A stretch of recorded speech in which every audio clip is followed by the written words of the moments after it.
Happy Friday. I would like to share this book with you guys today, A Piglet Named Mercy by Kate DiCamillo, illustrated by Chris Van Dusen.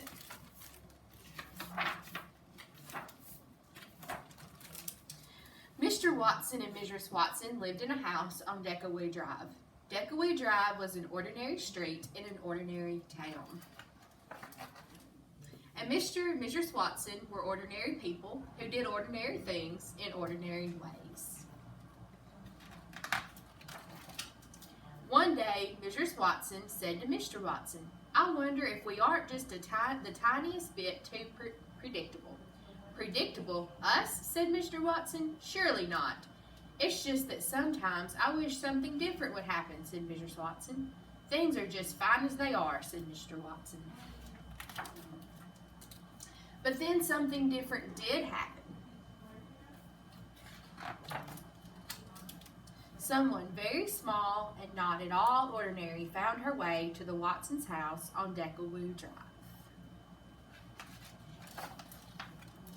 Mr. Watson made the discovery when he opened the door for the morning paper. "Mrs. Watson," he called, "come see." "Oh, the little dear," said Mrs. Watson. "Oink," said the piglet. "I think she's hungry," said Mr. Watson. "Is that a pig?" said Eugenia Lincoln. Eugenia Lincoln lived next door, and she did not approve of surprises or pigs. "It is," said Mrs. Watson. "Can you believe our luck?" "Don't be ridiculous," said Eugenia Lincoln. "A pig is not lucky at all." "Do you think perhaps the piglet would like a bottle of warm milk?" said Baby Lincoln. Baby was Eugenia's younger sister, and she was fond of surprises and piglets. Mr. Watson scratched his head. "A bottle of milk? I don't know. This is all so unpredictable." "Leave it to me," said Baby Lincoln. "Oink," said the piglet again. Mrs. Watson picked up the piglet and took her inside. She wrapped her in a blanket. "Have you ever seen anyone so darling?" she said. "Never," said Mr. Watson. "Here is the warm milk," said Baby Lincoln. "I have it right here." Eugenia said, "This is absurd." The piglet did not think it was absurd at all. She drank the entire bottle. And then she burped and oinked and went looking for more.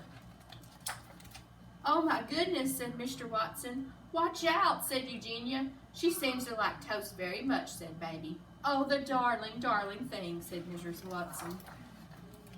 "Mr. Watson," said Mrs. Watson, "perhaps you would like to hold her for a bit." "Certainly," said Mr. Watson. He took the piglet in his arms. He rocked her. He hummed. "How extraordinary," said Mr. Watson. "She is a porcine wonder." "This piglet is a wish come true," said Mrs. Watson. "What a mercy she is," said Baby. "There you go," said Mr. Watson. "We will call her Mercy." "She is not a mercy," said Eugenia. "She is a pig." "Oink, oink," said the piglet. "You cannot name a pig Mercy," shouted Eugenia. But they did name her Mercy. She was entirely unpredictable. She was not at all ordinary. And she was very, very loved. Come by the libraries this week and pick up a craft, and you can make your own P is for Pig.